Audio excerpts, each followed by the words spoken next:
শেখ আহমদ ডিডেট রাহেমাহুল্লাহ, যিনি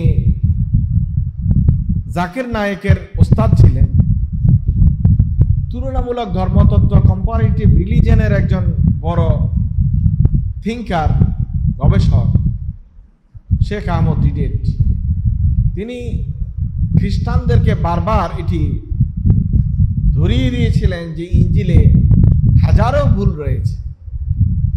তার একটা বই আছে ইংরেজিতে লেখা, The 15,000 Errors in the Bible, বাইবেলের 50,000 ত্রুটি। এই বইয়ে তিনি প্রমাণ করেছেন যে খ্রিস্টান ধর্মের সবচেয়ে মূল্যবান বই ইনজিল শরীফ, যেটা তারা বাংলায় অনুবাদ করে দিয়েছে, উপরে লিখে দিয়েছে ইনজিল শরীফ, কোরআন শরীফের মতো। সেখানে তিনি প্রমাণ করেছেন যে আমার কাছে ইনজিলের বিভিন্ন সময়ের প্রায় 250-এরও অধিক কপি আছে। 250 কপির কোনো কপি একটা আরেকটার সাথে মিল নেই।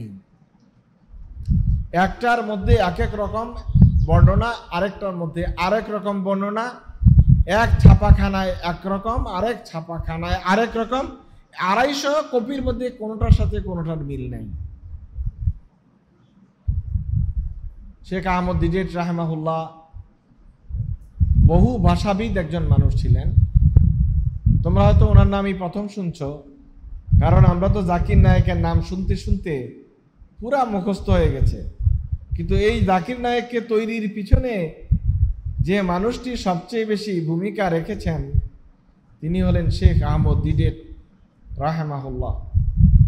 তার বাড়ি ছিল দক্ষিণ ভারতে। সেখান থেকে তিনি হিজরত করে চলে গিয়েছিলেন তার পিতামাতা সহ ক্যাপটাউনে, দক্ষিণ আফ্রিকার ক্যাপটাউনে। সেখানে তিনি একটি স্কুলের সামনে বাদাম বিক্রি করতেন। বয়স 8 থেকে 10 বাদাম বিক্রি করতেন। তিনি খুব পড়াশোনা জানতেন না, প্রাথমিক কয়েক ক্লাস হয়তো পড়েছেন। দারিদ্রতা থেকে মুক্তির জন্য এই বাদাম বিক্রি করতেন। আর বাদাম বিক্রি, চানাচুর বিক্রি, চটপটি বিক্রি, এগুলোর জন্য ভালো জায়গাই তো হলো স্কুলের সামনে। ওখানে ভালো ক্রেতা থাকে তোমাদের মতো।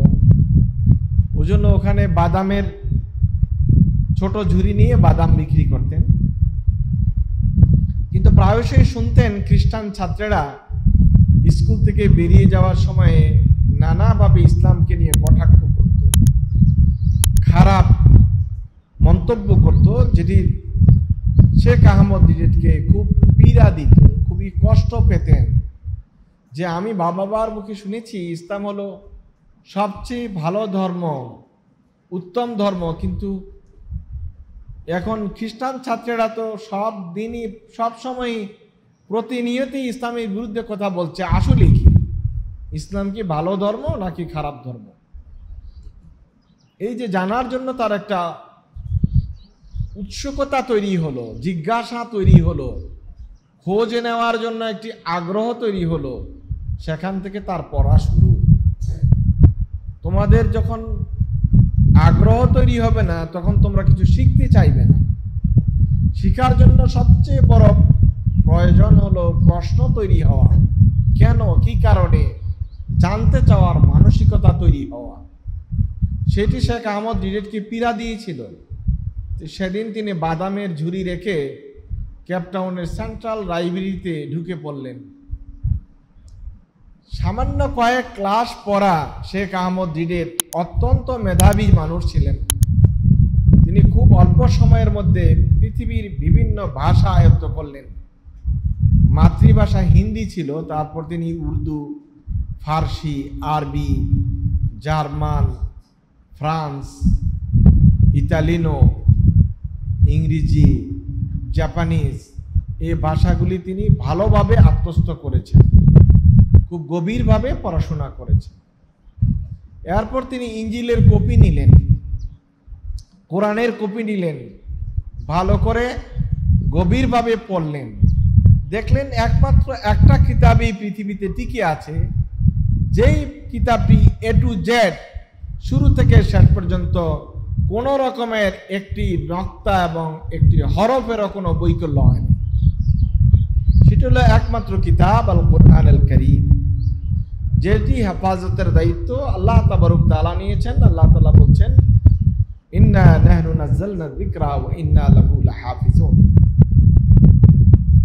শেখ আহমদ রিটের তখন অনেকগুলো কপি সংগ্রহ করলেন বাইবেলের, আর দেখলেন একটার সাথে আরেকটার কোনো মিল নেই। তিনি হার্ভার্ডে, নিউ ইয়র্কে, অক্সফোর্ডে বিভিন্ন জায়গায় তখন খ্রিস্টান পাদ্রীদেরকে ওপেন চ্যালেঞ্জ দিতে থাকলেন। ওপেন চ্যালেঞ্জ, আপনাদের মধ্যে যদি কেউ এমন থেকে থাকেন যে কোরআন এবং ইঞ্জিল নিয়ে কথা বলবেন, তাহলে আমি আপনাদের সাথে কথা বলতে চাই। এই ভিডিওগুলো তখন ভিডিওর তেমন রমরমা ছিল না, এই ভিডিওর কপিগুলোও পাওয়া যায়, আবার অডিও ক্যাসেটগুলোও পাওয়া যায়। এক একটি বক্তৃতা 96-95 মিনিটের বক্তৃতা এবং বিতর্ক সভা। সে সবগুলো বিতর্ক সভায় একের পর এক খ্রিস্টান পাদ্রীরা শেখ আহমদ দিদিরের কাছে আত্মসমর্পণ করতে বাধ্য হয়েছে, এই কথার স্বীকৃতি দিতে বাধ্য হয়েছে যে ইঞ্জিল বিবর্তিত হয়েছে। একটি সভায় তিনি বলেছিলেন, যদি আপনারা সত্য স্বীকার করেন যে ইঞ্জিল বিবর্তিত হয়েছে, তাহলে আপনাদের প্রত্যেককে আমি $10,000 করে দেব। পাদ্রী যারা এসেছিল তাদেরকে তিনি এই অফারটা দিয়েছিলেন। ওরা তো জানে যে শেখ ডিডেটের সাথে তর্ক করে পারবে না, এবং তাদের ইঞ্জিল বিকৃত হয়েছে এ ব্যাপারও তারা নিশ্চিত ছিল। তখন তারা স্বীকার করে নিল যে হ্যাঁ, আমাদের ইঞ্জিল পরিবর্তিত হয়েছে, বিবর্তিত হয়েছে। শেখ আহমদ ডিডেট তখন তাদেরকে প্রতিশ্রুত $10,000 করে দিয়েছেন, এবং এটাও বলেছেন আল্লাহ তাআলা তোমাদের কথা কোরআনে কারিমে আগেই বলে রেখেছেন, ইয়াশতারুনা বিআয়াতিল্লাহি সামানান কালিলা। তোমরা যে অল্প টাকায় কোরআন বিক্রি করে দিবে, আল্লাহর দ্বীনকে বিক্রি করে দিবে, তোমরা পাদ্রীরা তোমাদের কথা আল্লাহ তাআলা আগেই বলেছেন, মাত্র $10,000 বিনিময়ে আজকে ইঞ্জিল আমার হাতে বিক্রি করে দিবে। আল্লাহ সুবহানাহু ওয়া তাআলা যুগ যুগ ধরে হাফেজে কোরআনদের দ্বারাই কোরআন হেফাজত করেছেন। আলেম হওয়ার জন্য এটা যদিও শর্ত নয়, কিন্তু আমার অ্যাসেসমেন্ট হলো হাফেজে কোরআন হয়ে যাওয়া মানে দ্বীনের অর্ধেক অন্তত আয়ত্ত করে নেওয়া। যদি কেউ প্রকৃত অর্থে, সত্যিকার অর্থে কোরআনের হাফেজ হয়ে যায়, তাহলে কথায় কথায় যে কোনো বিষয়ে কোরআনের রেফারেন্স দেওয়া তার জন্য সহজ হয়ে যায়। তোমরা সেই সৌভাগ্যের অধিকারী হয়েছ। তোমরা যেমন আল্লাহ তাআলা দুনিয়াতে তোমাদেরকে সৌভাগ্যবান করেছেন, আখিরাতেও তোমাদেরকে সৌভাগ্যবান করবেন ইনশাআল্লাহ। রাসূল করিম সাল্লাল্লাহু আলাইহি ওয়াসাল্লাম তোমাদের দারাজাতের কথা বর্ণনা করেছেন। আল্লাহ সুবহানাহু ওয়া তাআলা নবী করিম সাল্লাল্লাহু আলাইহি ওয়াসাল্লামের মাধ্যমে তালেবে ইলমদের ফাদাইল বর্ণনা করেছেন। এই ফজিলত আর কারো জন্য বর্ণনা করা হয়নি। সহিহ মিশকাতে হাদিস এসেছে, হাদিস সহিহ, রাসূল আকরাম সাল্লাল্লাহু আলাইহি ওয়াসাল্লাম বলেন, তালেবে ইলম যারা কোরআন শিখে, শিখায়, দ্বীন শিখে, তাদের জন্য তাদাউল মালাইকাতু আজনিহাতাহুম, ফেরেশতারা তাদের পাখাগুলো মাটিতে বিছিয়ে দেয় যখন তারা পথ চলতে থাকে। এটা অন্য কারো ব্যাপারে বলা হয়নি, এমনকি তালেবে ইলমের ওস্তাদের জন্য বলা হয়নি। তালেবে ইলমের ওস্তাদ তখনই ওই ফজিলতের অন্তর্ভুক্ত হবেন যখন তিনি নিজেও তালেবে ইলম হিসেবে নিয়ত করবেন। কারণ প্রত্যেকটা মানুষই তালেবে ইলম থাকার সুযোগ থাকে যদি তার অন্তরে শেখার নিয়ত থেকে থাকে। কারণ সব জিনিসের বয়স শেষ হয়ে যায়, ওভার ডেট হয়ে যায়। একটা জিনিসের কোনো ওভার ডেট হয় না, সেটা হলো তালবুল ইলম। মানুষ যা শিখতে চায়, শিখার কোনো বয়স নাই। কত বয়সে শিখবে এটার কোনো বয়স নাই। তোমরা যে বয়সে আছো, এটা হলো কোরআনে কারিম হেফজের সর্বোত্তম উপযোগী বয়স। এখন যা শোনো তাই মনে থাকবে, যা শোনো তাই মনে থাকবে। আর সবচেয়ে বেশি উপযোগী সময় কোন সময়? বাদা সালাতুল ফজর, ফজরের নামাজের জামাত আদায় করার পরে যখন তুমি বলবে, তখন তোমার হেফজটা দ্রুত হবে। যে কোনো ফরজ নামাজের পর যখন তুমি কোরআন নিয়ে বসবে তখন তোমার দ্রুত মুখস্থ হয়ে যাবে। মানুষের যে আলফা ব্রেইনের ভিতরে আছে সেটি 20 মিনিট পর্যন্ত খুবই চাঙ্গা থাকে সালাত আদায়ের পরে। সালাত আদায়ের সময় যে আমরা সেজদা করি, সেজদার ডিউরেশনটা বাড়িয়ে দিই, লম্বা সেজদা করার চেষ্টা করবে। লম্বা সেজদা করলে কি হয়, নিউরনগুলো খুব সচল হয়ে যায়। মানুষ যখন নিউরন সচল হয়ে যায় তখন তার মুখস্থ করার ক্যাপাসিটি বেড়ে যায়। বিজ্ঞানীরা বলছেন যদি লম্বা সময় নিয়ে কেউ 4 রাকাত নামাজ সেজদা আদায় করে অন্তত 20 থেকে 25 মিনিট পর্যন্ত তার নিউরনগুলো খুব সচল থাকে। নামাজ শেষ করেই যদি তুমি কোরআন তেলাওয়াতে বসে যাও, অন্য সময়ের 1 ঘন্টার পড়া তোমার এখানে আধা ঘন্টার মধ্যেই মুখস্থ হয়ে যাবে।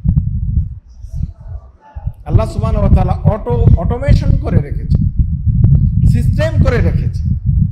ওটা শুধু আমরা প্রপার ইউটিলাইজ করি না, আমরা সময়ের অপচয় করি। আলহামদুলিল্লাহ হাফজখানাগুলোতে এই সুযোগ নাই, কারণ এখানে ওস্তাদদের তত্ত্বাবধানে থাকার কারণে এবং তাদের নিবিড় পরিচর্যার কারণে এটা সম্ভব। আর হাফেজে কোরআন হওয়ার জন্য অবশ্যই এমন একটি পরিবেশ খুবই জরুরি। অনেকে ওই যে বাসায় পড়েও হাফেজ হয়ে যায়, আবার কোনো সিলেবাসে 8 বছর 9 বছর মেয়াদি স্বাভাবিক সিলেবাসের সাথে হাফজের ব্যবস্থাও আছে, কিন্তু ওগুলো আসলে টেকসই হয় না। টেকসই হাফজের জন্য এই পদ্ধতি, এই ব্যবস্থাপনা খুবই উপযোগী। এটাকে বিকল্প করা, অন্য কোনো চিন্তা করার কোনো সুযোগ নাই। তোমাদের জন্য একটি অপার সুযোগ হলো তোমরা কোরআনের হাফজের রাস্তায় চলে এসেছো এবং ইনশাআল্লাহ তোমরা কিছুদিনের মধ্যে হাফেজে কোরআন হয়ে যাবে। তারপর শুধু আরবি ভাষাটা একটু আয়ত্ত করে নেবে, গভীরভাবে আরবি ভাষা পড়তে হবে। হালকা করে আরবি ভাষা পড়লে কোরআনের মর্ম অনুধাবন করা যাবে না। এজন্য তোমাদের কাছে কষ্ট হলেও তোমাদের এই কাজটি করতে হবে। আমাদের দেশে যারাদেরকে আমরা আলেম বলে জানি, তাদের একটি বড় অংশ কোরআন দেখে দেখে অনুবাদ করতে পারে না। এমনি আমাদের জুব্বা লম্বা, আমাদের পাগড়ি লম্বা, আমাদের দাড়ি লম্বা, সবই ঠিক আছে, কিন্তু আমাদের যদি বলা হয় যে এইখান থেকে একটু অনুবাদ করে দেন, ওই জায়গাটা থেকে একটু অনুবাদ করে দেন, একেবারে 95% আলেমের জন্যই কোরআনটা টেক্সটটা দেখে অনুবাদ করা সম্ভব না। তাহলে আমরা কি আরবি বললাম? আমাদের লোকেরা কেন আলেম বলে? আমরা কি আলেম হলাম? এই প্রশ্নটা আমাদের সামনে থেকেই যায়। এগুলো আমি ওভারঅল সবার কথা বলছি, আমি কওমি আলিয়ার কথা বলছি না, সবার কথা বলছি। যারা শিখে তাদের কথা বলছি, যারা চেষ্টা করে তাদের কথা বলছি। তোমাদেরকে আমি উদ্বুদ্ধ করি, তোমরা কোরআনে কারীম হিফজ করে ফেলার পরে কোরআনটাকে ভালো করে গভীরভাবে হৃদয়ঙ্গম করার চেষ্টা করবে, বুঝে পড়ার চেষ্টা করবে। এটাকে হালকাভাবে নয়, আরেকজনের অনুবাদ মুখস্থ করে নয়, কোরআনটাকে নিজের মতো অনুবাদ করার যে তৌফিক, এটা অর্জন করতে। কোরআনে কারীমের সব জায়গায় যে শতভাগ পারবে এমন না, কমন জায়গাগুলো তো পারবে। কোরআনে এমন অনেক কঠিন শব্দ আছে যেগুলো মুফাসসিরে কোরআন যিনি, তাকে হঠাৎ করে জিজ্ঞেস করলে পারবে না, এটা স্বাভাবিক। কোরআনে কারীমের এই কঠিন শব্দগুলো তো আব্দুল্লাহ ইবনে আব্বাস রাদিয়াল্লাহু তাআলা আনহু অনেক জায়গায় অনেক পরিশ্রম করে শিখেছেন, তিনি নিজেও জানতেন না। তিনি অনেক সময় বলতেন কোরআনের এমন অনেক জায়গা, বুদ্ধ জায়গা আছে যেটি আমি আব্দুল্লাহ ইবনে মাসউদ ঠিক করতে পারিনি। সেগুলো বিশেষজ্ঞ উলামায়ে কেরামদের তাফসীর আছে, বই আছে, অনেক বড় বড় কিতাব আছে। আল বুরহান ফি উলুমিল কোরআন লিল ইমাম আয-যারকাশী রাহিমাহুল্লাহ, 12 খণ্ডে লেখা আল বুরহান ফি উলুমিল কোরআন। ইমাম আস-সুয়ুতী লেখা আল আতকান ফি উলুমিল কোরআন। ওগুলো আলাদা চ্যাপ্টার আছে, বিষয় আছে, টিচার আছে, সেগুলো বড় হলে তোমরা পড়তে পারবে। কিন্তু এতটুকু অন্তত ইলম অর্জন করা উচিত যাতে কোরআনের একটি সাধারণ অনুবাদ আমি টেক্সটটা দেখে করতে পারি। তোমরা চেষ্টা করলে পারবে, ইনশাআল্লাহ ভালো করবে।